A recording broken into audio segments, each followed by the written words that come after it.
Hello everybody and welcome to another episode of Curl Up with Cathy Bramley. We're on Zoom today because Be Live's playing up, which is a bit annoying, but I'm here in the treehouse and my guest for today is Lizzie Lamb. Good morning, Lizzie. Oh, good morning, Cathy, and thank you very much for inviting me to your gorgeous treehouse. Oh, you're very welcome. Very welcome. What's it like in Leicester? Because you're in the news a lot at the moment, aren't you? Yeah, for all the bad stuff at the moment. I mean, we had King Richard, we had the major football win. Now people just remember us for this. We're hoping that next week they will lift the lockdown, the second lockdown. Wow. At the moment, they're starting to open a few more shops, but crazily, you can't travel to them. I'm still trying to work that one out. So non-essential shops are open, but you can't make any non-essential journeys. Yeah. Okay. Right. Yeah, that's a bit of a conundrum. Yeah. Yes. Well, it's all very much up in the air, isn't it? I don't think we know what we're allowed to do from one day to the next, do we, at the moment? No, and it's just the only good thing you can say about it is that it's kept me locked to the chair and I've got on with the writing. Yeah, yeah. Well, I mean, that is one good thing about our job, isn't it? That we are used to spending lots of time sitting in the house on our own, working away, so in one respect, people have got time to actually, or they're forced to do it. I suppose it's a bit different for people who aren't writers full time. I mean, I know you're retired, aren't you? Yes. So you sort of you're part-time writer and full-time retired. Yeah, well, the sliding scale's gone a bit that way. I sometimes need a little bit less writing, a little bit more remembering that I don't really have to do this unless I love it, which I do. Yeah. So yeah. balance, isn't it? Well, we've known each other a few years now, haven't we? Because we're part of the same association, which has regional groups, and you run our group, which is how we've got to know each other over the years. And Lizzie is a great supporter and mentor of new writers, and welcomed me into the fold a few years ago. So I was very grateful for that. So Lizzie, today I want to talk about your books. So tell us a little bit about, well, your writing career, how you got into it, and your novels. Tell us all about it.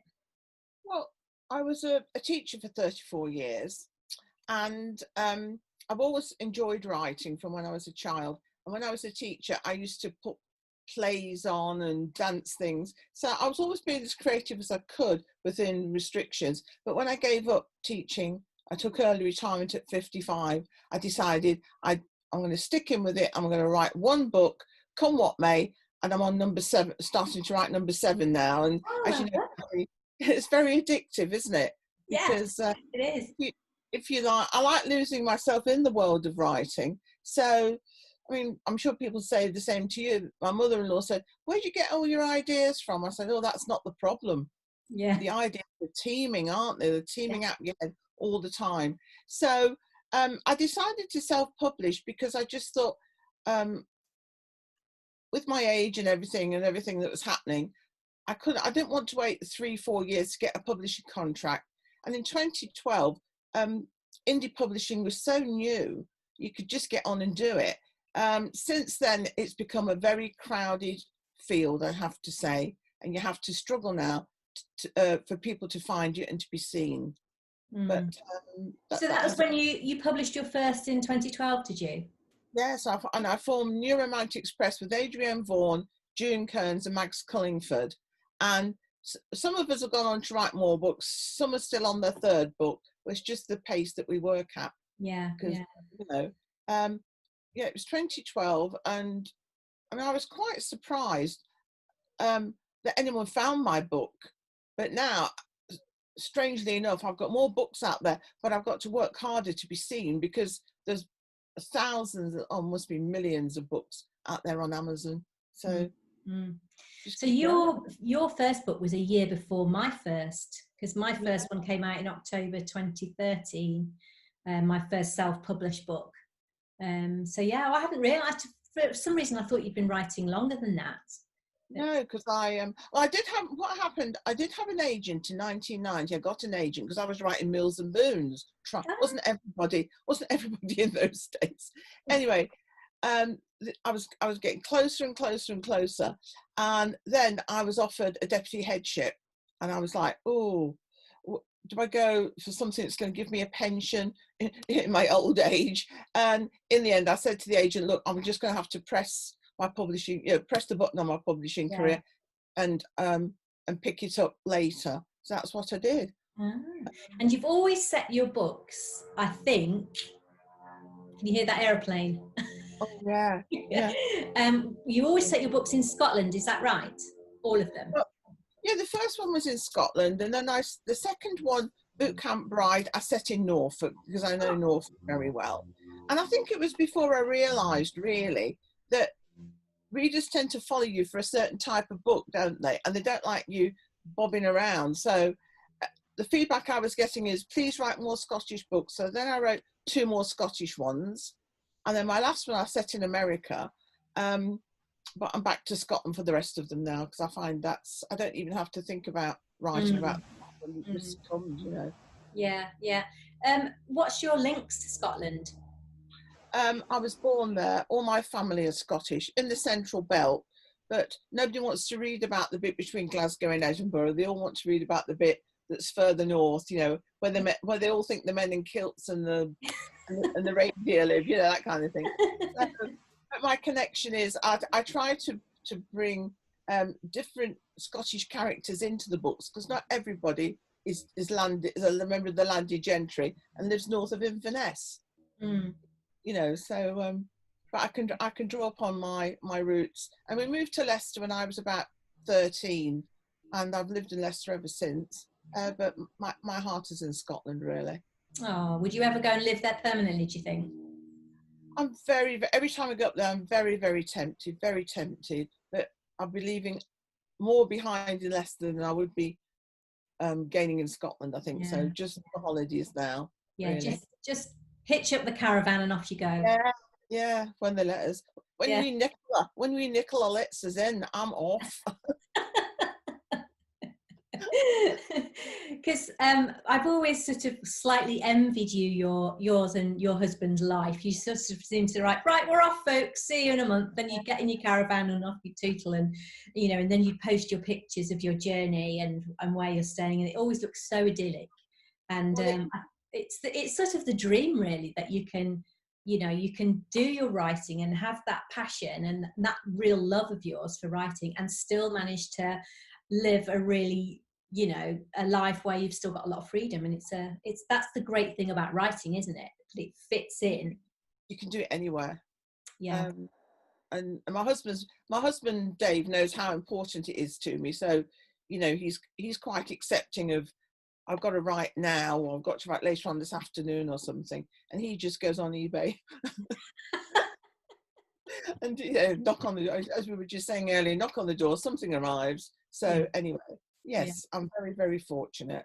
He also likes caravans, doesn't he? Because I remember you came to one of my book launches in Loudon, and I said, oh, Dave's come, and you said, yeah, only briefly though, he's just spotted a caravan shop. And he disappeared off, didn't he?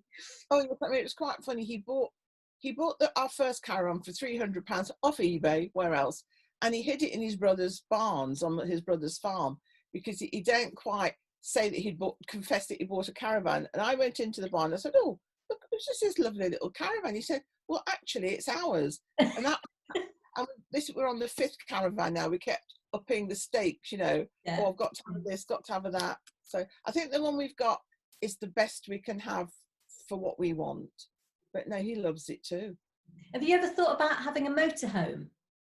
Well, funnily enough, it does occur, because I notice on the site, as people get older, the motorhome is more appealing. But the downside of that is, once you're on a caravan site, you've then got to get to the hot spots, the tourist spots. And some people tow a little car or get the bus, and it's certainly a consideration as you get older, but we're not ready for it yet. You have to get a tandem, Lizzie. Yeah, I'll be at the back. We're both like on Facebook, on your phone, and you were like, are you pedaling? Oh, yeah. Oh dear. Yeah, we did think about electric bikes. I said, oh no, dear, not for me, dear. Well, you know, Tony's got an electric bike. Who else? Sorry. My husband, Oh, Tony. Tony, right. Has And it? he absolutely loves it. Absolutely loves it. And off he goes, sits there up all the hills. And he'll pass, you know, like someone's got one of these really, really expensive road bikes, you know, and they're wearing all the lycra and you know, their streamlined. And Tony's like on his sit up and beg, as he goes past them up the hill, cheerio, you know. So it is quite good. Can go ever so fast as well. Yeah, very popular with campers. You notice more and more people are getting them strapped to the back of their caravans and the tops of their car, especially the older campers, because you need a bit of help up those hills. So tell us about the book that came out last year. Oh no, was it last year or the year before? The year before. The Wisconsin one. Tell us about that one. Can we see it? Yeah, Let's have a look. It's Take Me, I'm Yours. Yeah, I'm Yours. And in 1989, I went to visit my friend who lives in Wisconsin. She was my teaching student. She came over from Wisconsin University to Leicester. And, you know, we've just been friends ever since. But unfortunately, she's contracted Parkinson's. Oh, that's a shame. And yeah, I promised her when I left Wisconsin, got on the plane at Chicago, that I would write a book set in Wisconsin. And I thought, I'm going to do it. If I don't do it now, I'll never do it. So I did it. But the hero in it is of Scottish descent. He's Logan McFarlane. And the heroine is of English descent. So there was a bit of me and a bit of everything in it. And I sort of kept the Scottish flavour going. Yeah. But, you know, and readers said they loved it, but please could I write more Scottish ones? Because that's what they So here I am, you know, written the latest. Yeah. And I mean, we was just saying then, you know, we do have lots of ideas all the time. Actually, I found it took me ages to come up with my first idea. But actually, then when it's like a muscle, the more you use it, the more you spot ideas, and the more you think, you hear something, you think, oh, that's interesting. So where do you? I mean, you've written something. I don't know whether you want to talk about that one, whether it's still a secret, the one that you're just finished, or whether you want to talk about another one. But just tell us a little bit about the process for the ideas and how you develop the plot. Well, when I first set out, I was so obsessed with Julie Cooper's books. I think everybody was. I was going to write something like that. So when I wrote Tall, Dark and Kilted, it started in Notting Hill, but it moved to Scotland. And the feedback I was getting from agents at the RNA is readers don't like a change of scene. And I just thought, well, I disagreed with that. And I mean, you know, I've sold lots and lots of that one. But I think what it is, I start off with a location, and I often start off with a hero first, actually. And I always liken it to Play-Doh. You've got this great dollop of Play-Doh, you slap it on the table and you start rolling it out. And as you roll it out, the ideas to me, they just work along the line. So I know the beginning, the middle and the end. And then as I start writing it, often when I'm just cooking or ironing or whatever, I get an idea and I write it on a Post-it and slap it on the wall and put that on my planning. Yeah. I think I actually plan more now than I ever have. Really? Yeah, it's strange that. But what I'm doing with this one I'm writing now, which is going to be called Dark Highland Skies, I've done quite a lot of a synopsis, because in case somebody wants to see it, they say, what are you writing next? I've got it. Now I'm just going to start writing it next week, complete or not. See, I think that we all do the same amount. People say, oh, they don't plan or anything. But actually, I think a lot of us plan as we're going through it. Yeah. And you sort of plan the next bit. So some people will do a very shoddy or a rough first draft. But actually, that's their way of planning, isn't it? I think. So whereas I do a lot of work on a whiteboard, in my head, in a notebook, scribbling down things, and I don't use Post-its, I use index cards, and then I sort of spread them around and, you know, move them around and things. So I spend a lot of time doing that. Whereas Millie Johnson, she'll just and Carol Matthews, she's the same. She just off she goes, and then, you know, she plans as she's, you know, plans the next bit as she's going. But I think we all probably get there in the end, and we're all probably take as long to get there. It's just our methods are all very different. Yeah. So, Yeah, yeah. it's what works for the individual, Yeah, really. absolutely.